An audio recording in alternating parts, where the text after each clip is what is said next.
All right. So that's miracles. Then there is Jesus, right? The evidence, right? And yeah, this is the next section in this particular chapter. And they tell us that although some evidentialists focus their apologetic on the scientific evidence for creation, right? By far the majority concentrate on defending the claims of Jesus Christ, and the overwhelming focus of these defenses pertains to belief in his resurrection from the dead. And so the two leading apologists writing on the resurrection in the past 20 years, they suggest, are Gary Habermas and William Lane Craig. And so although Craig is, as we saw in the previous chapter, a classical apologist, his position in many ways is comparable with evidentialists. And in fact, Habermas and Craig use very similar strategies in arguing for the reasonableness of believing that God raised Jesus from the dead. Mm-hmm. Yeah, last year I read just a little simple 81-page book by William Lane Craig on the evidences for the resurrection using sources from evidences from the Bible, things like the women being the first witnesses, the fact that Jesus' brothers end up becoming believers, that the church went forth from a dead man. It doesn't really make much sense. So all these things. And it was a great little book that I think I've referenced the review on elsewhere. All right. Well, Habermas and Craig have developed a set of core facts, and I think Habermas has coined the term minimal facts approach. So if you could just give me these minimum basis for these facts that they're rarely denied, and most modern biblical scholars or historian writing on the subject say that there's good evidence for this, well, then I can make the case that Jesus rose from the dead. So here are So the idea here is Habermas is saying, look, let's find facts that most of the modern biblical scholars and historians can agree upon, that do agree upon. So we'll take these facts that everybody will say agrees upon, and based on these facts, then we'll argue for the resurrection. Yeah. Yep, exactly. So he gives 8 here.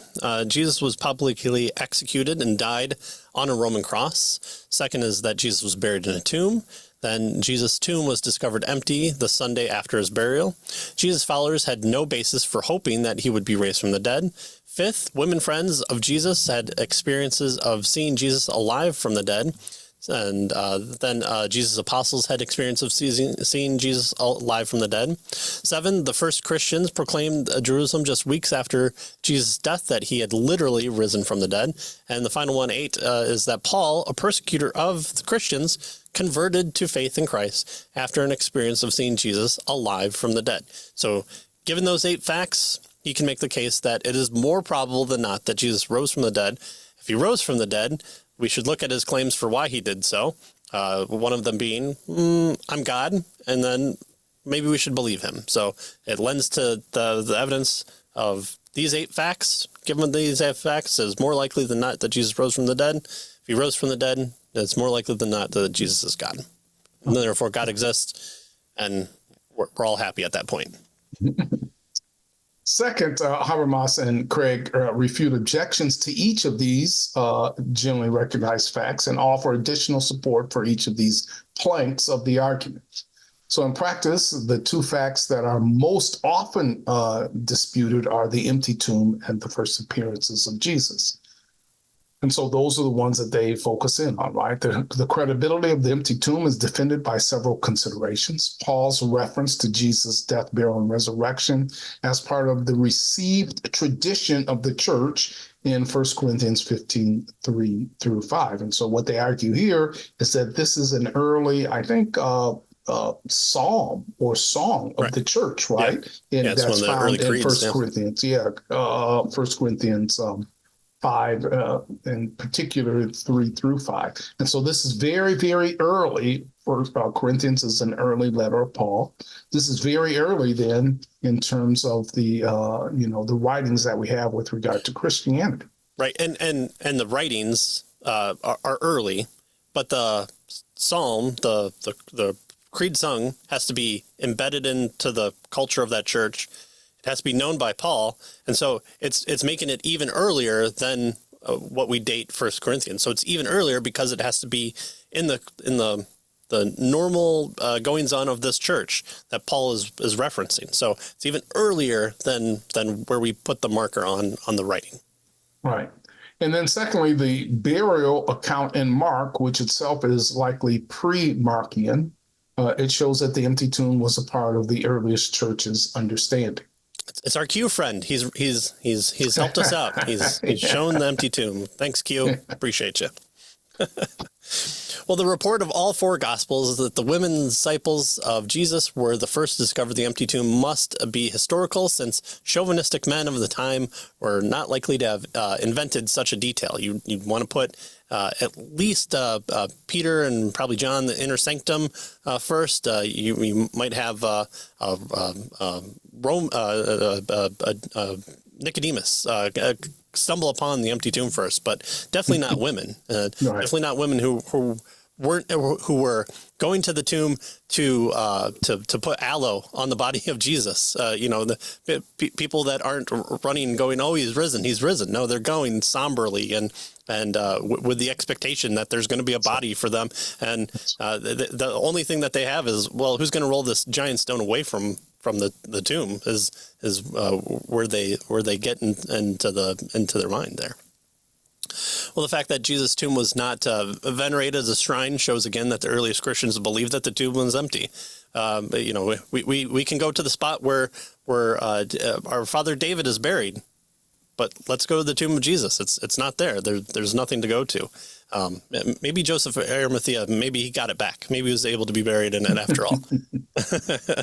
Well, the report in Matthew 28:11 through 15, that the earliest Jewish explanations for the resurrection story was that the disciples had stolen the body proves that Jesus had in fact been buried and the tomb was in fact empty. So why would the story proliferate if there was still a body? The Jewish leaders, the Romans, could go, no, he's right here. We have a guard standing right here, still right here. There's no stealing it.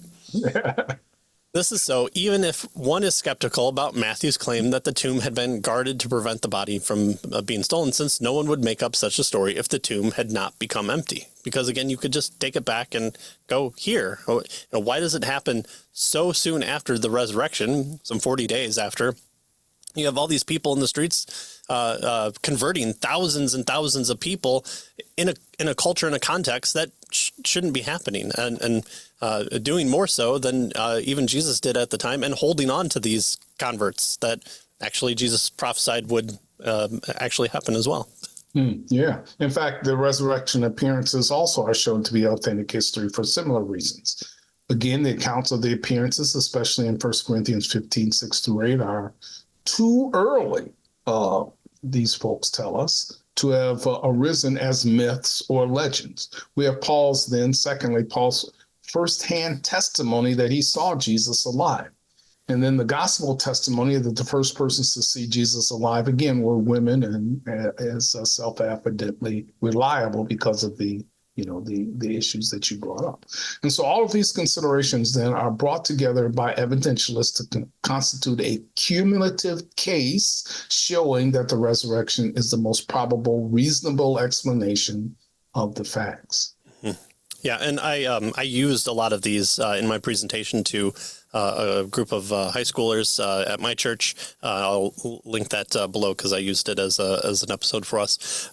Even your humble presuppositionalist, used these terrible, awful evidentialist claims and made the case for the resurrection appearance, which, of course, presuppositionalists can do as well. And of course, I appreciate the work of Habermas and Craig and all these people. And it might make me a heretic from Presup-U, but oh well. All right. Well, third, alternate naturalistic explanations are examined and shown to be less plausible of factually based than the resurrection. Fourth, the positive arguments for these facts to the conclusion of the resurrection of Jesus is presented. It is argued that the best explanation of the facts is that Well, guess what? Jesus did actually rise from the dead. That if you took all the facts, if you churned them up, if you present them for a jury, the jury would most likely find that Jesus actually did rise from the dead using these set of facts. And lastly, Craig and Habermas argued that the resurrection of Jesus in the context of his life and teaching verifies his claim to deity. It would be different if Jesus had a cold, had a cough, he laid down, and then he died. And then 3 days he woke back up and went, wow, that was really weird. But when you're like, hey, in 3 days, I'm going to destroy this temple and raise it up again. And, say, I've got to depart from you. I can't stay with you long. It's the job of the Son of Man to die and for his people. And the fact that all these things are being said over and over again and not known by the disciples, again, an argument from embarrassment, show the cumulative case here that, well, there's a historical and a theological claim that Jesus is making that harkens back to the Old Testament that wasn't expected by the religious leaders at the time. They wanted the conquering king. They didn't want the suffering servant, and so unfortunately they get both. So that's the best explanation for Jesus' resurrection. And then because that's the best explanation, if Jesus did rise from the dead, most likely than not that he is God. And so their concluding and summary then is from the historical evidence for the resurrection, evidentialists infer that God really did raise Jesus from the dead. And, as you mentioned, from this point, the whole of the Christian faith may potentially be defended. For if Jesus was raised from the dead, given the religious content of the event, then God evidently does exist. If God raised Jesus from the dead, then the true God is the God of Jesus Christ. He is the God of the Jewish people who inspired the Old Testament, who sent Jesus, his son, into the world for our salvation, and who commissioned the apostles and their associates to establish the Christian church and to produce the New Testament. And so this is a big point for evidentialists with regard to their defense of Christianity. Right.